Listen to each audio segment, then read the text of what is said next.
ஓசை 49. இப்போ நான் உன்னோட புருஷன். உன்னை போகக்கூடாதுன்னு தடுக்கிற எல்லா உரிமையும் எனக்கு இருக்கு. நான் சொல்றேன், நீ எங்கேயும் போகக்கூடாது என்று கூறிவிட்டு திரும்ப குடும்பமே அதிர்ச்சி மாறாமல் அவனை பார்த்தது. ஆரவும் தேவும் அரக்கர்களைப் போல தெரிந்தனர் விக்ராந்தின் கண்களுக்கு. அத்தனை கோபம் இருவர் வெளிகளிலும். ஆருத்ராவின் மனநிலையோ அனைவரை விடவும் மோசமாக இருந்தது. அவன் கட்டிய தாலியை கழட்டி எறிந்துவிட்டு அவன் முகத்திலேயே 4 அறை விட வேண்டும் போல் இருக்க, அவளை புரிந்து கொண்ட விக்ராந்தோ, அச்சச்சோ, இவ வேற இப்படி பாக்குறாளே, வெளியில போக சொல்லி விரட்டி விட்டுடுவாளோ என்று எண்ணியபடியே தேவ்புரம் திரும்ப, கட்டாயமா அடி விழுக்க போறான் என்று தெள்ளத் தெளிவாக புரிந்து போனது அவனிற்கு. அப்போதும் அவன் பிசினஸ் மூளை வேலை செய்ய, என்ன நடந்தாலும் நம்ம பொறுமையா இருக்கணும். ஏதாவது ரியாக்ட் பண்ணினா அவளே நம்மள கழுத்த பிடிச்சு வெளியில தள்ளிடுவா. இது கோபப்பட வேண்டிய நேரம் இல்ல விக்ராந்த். என்ன நடந்தாலும் பாவம் போல மூஞ்சிய வச்சுக்கணும் என்று எண்ணிக்கொண்டிருக்கும் போதே தேவ் அவனை நெருங்கி வந்தவன் எந்த கேள்வியும் கேட்கவில்லை. வந்த வேகத்தில் விக்ராந்தின் நெஞ்சிலேயே எட்டி உதைக்க, நிலை தடுமாறி கீழே விழுந்தவன் மீது நொடியும் தாமதிக்காது அருகில் இருந்த பூச்சாடியை தூக்கி வேகமாக போட்டான். விக்ராந்த் சட்டென விலகியதால் அது தரையில் விழுந்து நொறுங்கியது. ஆரவும் கீழே விழுந்தவனின் சட்டையை பிடித்து தூக்கி நிறுத்தி அவனை பலமாக அடிக்கத் துவங்க, விக்ராந்த் ஆருத்ராவின் முகத்தையே அவ்வப்போது பார்த்து கொண்டிருந்தான். அவள் பதட்டமாக நடக்கும் அனைத்தையும் தடுக்கும் வழி தெரியாது பரிதவித்து போனாள். தேவ் மீண்டும் அவனை அடிக்கப் போக, விக்ராந்தோ, டேய், சும்மா சும்மா அடிக்காதடா. இப்போ என்ன உன் பிரச்சனை?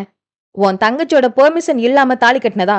நீ மட்டும் என்ன தேஜஸ்வினி கிட்ட பெர்மிஷன் கேட்டுட்டா தாலி கட்டின? உனக்கு பிடிச்சதும் நீ கல்யாணம் பண்ணிக்கிட்டல்ல, அதே போல எனக்கு பிடிச்சது நான் பண்ணிக்கிட்டேன். உனக்கு ஒரு நியாயம், எனக்கு ஒரு நியாயமா என்று ஆருத்ராவை இந்த விடயத்தில் இழுக்காமல் தானாகவே அனைத்து பழியையும் தூக்கி தன் மீது போட்டுக்கொள்ள, ஆருத்ராவோ அதிர்ந்த விழிகளோடு அவனை நோக்கினாள். தேவோ விக்ராந்த் பேசிய வார்த்தைகளில் துணுக்குற்றதில் அடிக்க சென்ற அவன் கரம் அந்தரத்தில் அப்படியே நின்றது. அவன் கூறிய வார்த்தைகளில் தேவின் விழிகள் தேஜுவின் புறம் ஒருமுறை தொட்டு மீண்டது. என் அண்ணனும் நீயும் ஒன்னாடா என்று ஆரு மீண்டும் விக்ராந்தை அடிக்க துவங்க, மித்ராவோ ஆரவை இழுத்து விலக்கி நிறுத்த முயற்சிக்க அசைக்க கூட முடியவில்லை. இவனுக்கு இவ்வளவு கோபம் வருமா என்ற வியப்புடனே அவனை சமாதானம் செய்ய போராடி கொண்டிருந்தாள்.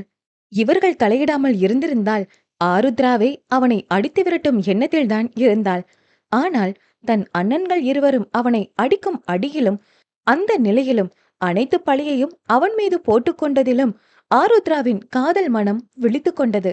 அவன் அடி வாங்கி உதட்டில் உதிரும் வழிய நிற்பதை கண்டவளுக்கு மனம் பொறுக்காமல், அண்ணா பிளீஸ், வேண்டாம் என தடுத்தாள்.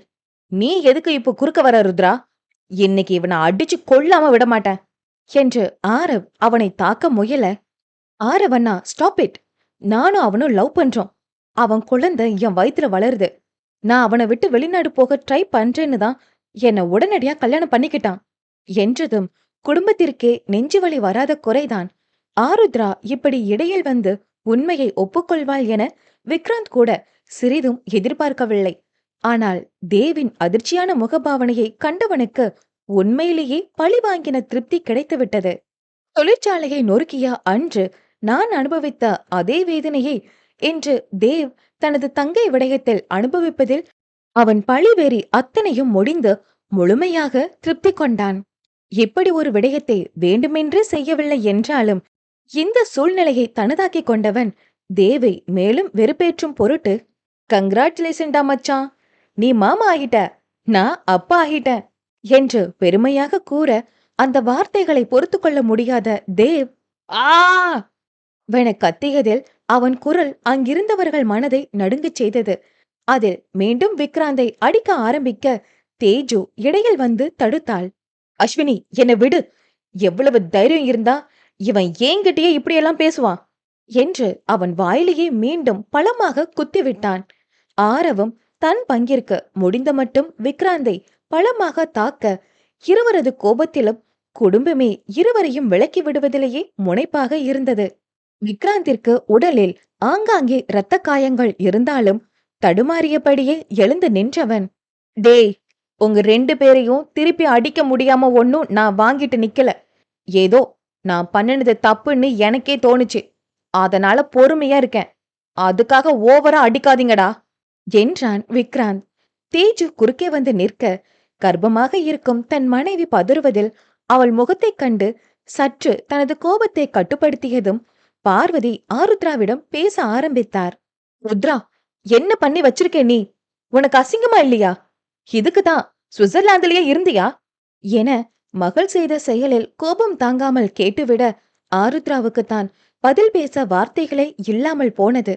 தவறு செய்தது நான்தானே, நியாயப்படுத்த என்ன இருக்கிறது என்றெண்ணி அழுதபடி ஒன்றும் பேசாமல் நின்றுவிட்டாள். ஓங்கிட்ட இருந்து நாங்க இத கொஞ்சம் கூட எதிர்பார்க்கல ருத்ரா. நீ புத்திசாலி பொண்ணுன்னு அப்பா எவ்வளவோ பெருமைப்பட்டிருக்கேன். ஆனா நீ என்ன பண்ணிட்டு வந்திருக்க என்றார் ஆதித்யன். தேஜுவுக்கு விக்ராந்த் பற்றி முழுமையாக தெரியாவிட்டாலும் ஓரளவு தெரியும். இருந்தாலும் ஆருத்ரா கர்ப்பமாக இருப்பதாலும் இப்போது விக்ராந்த் அவளை திருமணம் செய்து கொண்டதாலும் சமாதானம் செய்வதே நல்லது என்று நினைத்தவள் அனைவரிடமும் பேச முன்வந்தாள். ஆனால் அதற்குள் விக்ராந்த், இந்த காலத்துல இதெல்லாம் சகஜம், இதெல்லாம் ஏன் பெருசுபடுத்துறீங்க என்று கேட்டுவிட, ஐயோ, இவன் வேற வாய வச்சுட்டு சும்மா இருக்க மாட்டேங்கிறானே என்று நினைத்த ஆருத்ரா, விக்ரா, இப்ப மட்டும் நீ வாய மூடல, அப்புறம் நான் என்ன பண்ணுவேன்னு எனக்கே தெரியாது என்றாள். அவள் பேசிய வார்த்தைகள் அனைத்தும் அவன் காதில் விழுந்ததாகவே தெரியவில்லை. நீண்ட காலத்திற்கு பிறகு விக்ராந்த் என்ற தன்னுடைய பெயர் மீண்டும் விக்ரா என்று ஆனதில் முகம் முழுவதும் பூரிப்பு வந்துவிட்டது அவனுக்கு. அதற்கு மேல் ஒரு வார்த்தையும் பேசாமல் அமைதியாகிவிட்டான். எல்லாரும் என்ன மன்னிச்சிடுங்க. இவனும் தேவண்ணாவும் பிசினஸ் எனிமிஸ்ன்னு தெரியறதுக்கு முன்னாடியே நான் பிபிஏ படிக்கும் போதே ஒன் சைடா லவ் பண்ணினேன்.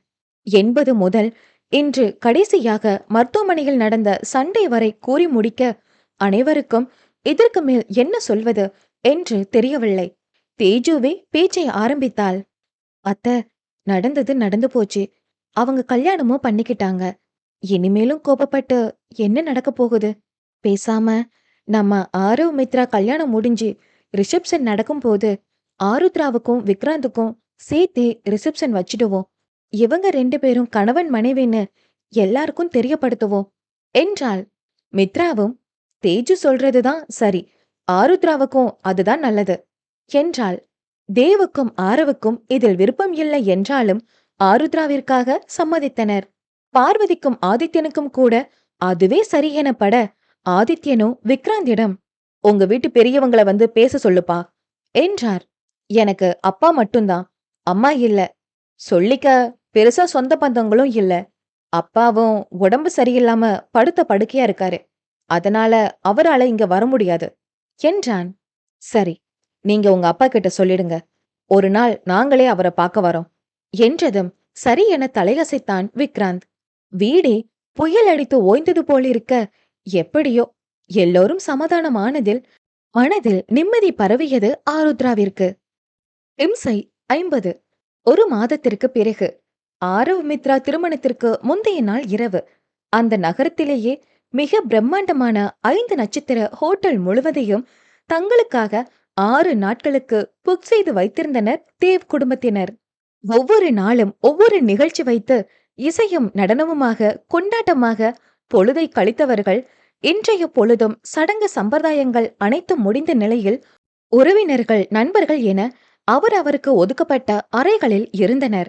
விக்ராந்தின் தந்தையை சந்தித்த போது தனது ஒரே மகனின் திருமணத்தை காண அவர் ஆசைப்பட்ட காரணத்தினால் விக்ராந்திற்கும் ஆருத்ராவிற்கும் ஆரவ் மித்ராவுடன் சேர்த்து ஒரே மேடையில் 2 திருமணத்தையும் நடத்திவிட முடிவு செய்யப்பட்டது.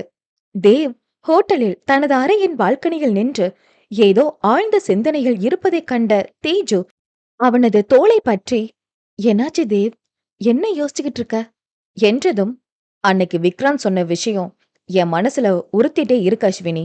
நம்ம கல்யாணமும் இப்படி எல்லார் சம்மதத்தோட நடந்திருக்கலாம்னு தோணுது. என்னதான் இருந்தாலும் உன்னோட பெர்மிஷன் இல்லாம உன் கழுத்துல தாலி கட்டினது தப்புதான், என்னை மன்னிச்சிடு என்று கூற அவனது முகத்தை தன் இரு கரத்தினாலும் ஏந்தி கொண்டவள், அப்படி இல்ல தேவ். நீ அந்த கௌதம் கெட்டவன்னு தெரிஞ்சுக்கிட்டதுனாலயும் என்ன காப்பாத்தவும் தானே அப்படி பண்ணின. நீ அப்பவே என்கிட்ட வந்து அவன் கெட்டவன்னு சொல்லியிருந்தாலும் நான் நம்பியிருக்க மாட்டேன். என்னால உன்னை புரிஞ்சுக்க முடியும் தேவ் என்றதும் அவளை மெச்சிக்கொண்டவன், தேங்க்ஸ் அஸ்வினி என்றான். ஆனா அது மட்டும் காரணம் இல்ல. நான் உன்னை ரொம்ப லவ் பண்ணினேன். உனக்கு என்னோட லவ்வ பொறுமையா சொல்லி புரிய வைக்கலாம்னு நினைச்சேன் என்றதும் தெரியும் என்பது போல் தலையாட்டினாள். உனக்கும் இப்படி கல்யாணம் பண்ணிருக்கலாம்னு தோணலையா அஸ்வினி என்றதும் அவன் கேள்வியில் மெல்லியதாக புன்னகை வைத்தவள், இந்த உலகமே பாக்குற அளவுக்கு நீ நம்ம கல்யாணத்தை நடத்தியிருக்க. அந்த நாள என்னால மறக்கவே முடியாது. ஸ்டேஜ்ல நான் நடந்து வரும்போது எதிர்ல நீ நிப்பன்னு நான் கொஞ்சம் கூட நினைக்கவே இல்ல. திடீர்னு உன் மேல ஸ்பாட்லைட்ஸ் பட்டதும், மியூசிக் சேஞ்ச் ஆனதும், நீ என் கழுத்துல தாலி கட்டினதையும் எந்த ஜென்மத்துல என்னால மறக்கவே முடியாது. அத விட நீ எப்படி பண்ணியிருந்தாலும் அது எனக்கு பெரிய விஷயம் இல்ல என்று சிலாகித்து கூறியவளை பார்த்ததும் மனதில் இருந்த அனைத்து பாரமும் இறங்கியதை போல இருந்தது தேவிற்கு. ஆனா இந்த விக்ராந்த் இருக்கானே என்றதும், ஸ்டாப் ஸ்டாப் ஸ்டாப். அவரை பத்தி பேசினாலே நீ டென்ஷன் ஆகிடுவ. வேண்டாம் விட்டுடு என்றாள். அவன் என் தம்பி ஆரவ கொல்ல பிளான் பண்ணிருக்காண்டி. அதுல மித்ரா மாட்டி இத்தனை நாள் எவ்வளவு கஷ்டப்பட்டா. போன செக்கப்ல டாக்டர் இனி மித்ராவுக்கு எந்த பிரச்சனையும் இல்ல, அவ முழுசா குணமாகிட்டான்னு சொல்ற வரைக்கும் நாம எவ்வளவு பயந்திருப்போம், கஷ்டப்பட்டிருப்போம். அன்னைக்கு விஷயம் தெரிஞ்சதும் ஆரவ சமாதானம் பண்ண பட்ட பாடு எனக்கு தான் தெரியும் என்றதும், சரி விடுங்க. அதுதான் அன்னைக்கு எல்லார் முன்னாடியும் வச்சு சாரி கேட்டுட்டாரே. நல்லா கேட்டான் அவன். ஏதோ ஆருத்ரா சொன்னாளேன்னு கடமைக்கேன்னு வந்து கேட்டான்.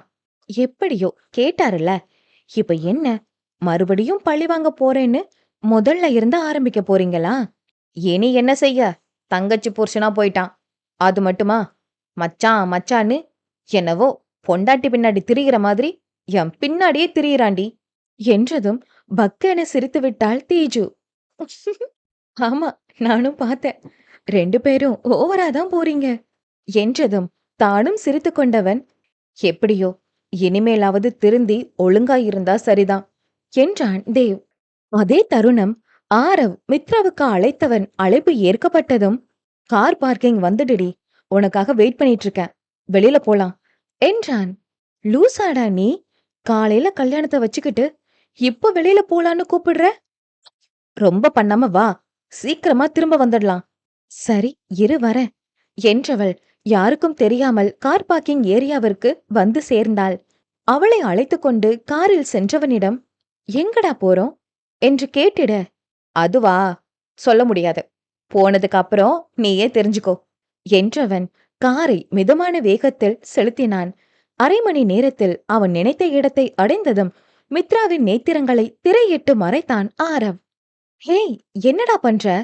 ஒரு நிமிஷம் பொறுமையா இருடி, உனக்கே தெரியும் என்றவன் கார் கதவை திறந்து மித்ராவை வெளியே வரவழைத்தவன் அவள் கரத்தை பற்றிக்கொண்டு நடக்க ஆரம்பித்தான். ஏதோ ஒரு இடத்திற்குள் நுழைகிறோம் என்பது மட்டும் புரிய சற்று தடுமாறியபடியே நடந்தவள் பொறுமை தாங்காமல், என்னை எங்க கூட்டிட்டு போற நீ என்றதும், அவ்வளவுதான் வந்தாச்சே என்று தங்களை சுற்றியிருந்த விளக்குகளை ஒளிரவிட்டவன் மெதுவாக அவள் விழிகளை மறைத்த திரையினை விளக்க, இமைகளை திறந்து பார்த்தவள் அசைவற்று அப்படியே நின்றுவிட்டாள். அவள் கண்முன்னே இருந்தது அவள் தீட்டிய ஓவியங்கள். அவளும் ஆரவும் இருப்பது போன்ற ஓவியங்கள் அனைத்தும் அதற்கான பிரத்யேகமான வண்ண விளக்குகள் பொருத்தப்பட்டு சுவற்றோடு பதிக்கப்பட்டதை போல் காட்சியளித்தது. அதிலும் கடைசியாக 3 குழந்தைகளுடன் இருப்பது போன்ற ஓவியங்களும் அதில் இடம்பெற்றிருக்க, அதை தொட்டு பார்த்த மித்ராவிற்கு கண்களில் ஆனந்த கண்ணீர் ததும்பியது. நீ பொழுதுபோக்காக வரைஞ்சாலும் உன்னோட ஓவியம் ஒவ்வொன்னும் உயிரோட்டமா இருக்கும் மித்தோ. உனக்கும் ஓவியம் வரைகிறது எவ்வளவு பிடிக்கும்னு முதல்ல உன்னோட வீட்டுக்கு வந்தப்பவே நான் புரிஞ்சுக்கிட்டேன். உனக்காகத்தான் இந்த ஆர்ட் கேலரிய வாங்கினேன். இது நம்ம கல்யாணத்துக்கு நான் உனக்கு கொடுக்கிற கிஃப்ட். பிடிச்சிருக்கா என்று கேட்க, அவள் திரும்பி பார்க்கும் நொடி சட்டென தரையில் மண்டியிட்டு அமர்ந்தவன் கையில் ஒரு அழகான வைரக்கல் பதித்த மோதிரத்துடன் ஐ லவ் யூ மித்ரா என்றபடி நீட்ட மித்ராவிற்கு கண்கள் கலங்கிவிட்டது. மனதில் சந்தோஷம் பேரலையாய் எழ முகம் முழுவதும் புன்னகைத்தபடியே உவர்நீர் கன்னம் தாண்டி வழிய சட்டென அவனை தாவிச் சென்று அணைத்துக் கொண்டாள். அவள் இப்படி செய்வாள் என்று சற்றும் எதிர்பாராதவன் நிலை தடுமாறி கீழே விழ அவன் மீது தன்னுடைய முழு தேகமும் படர விழுந்தாள் மித்ரா.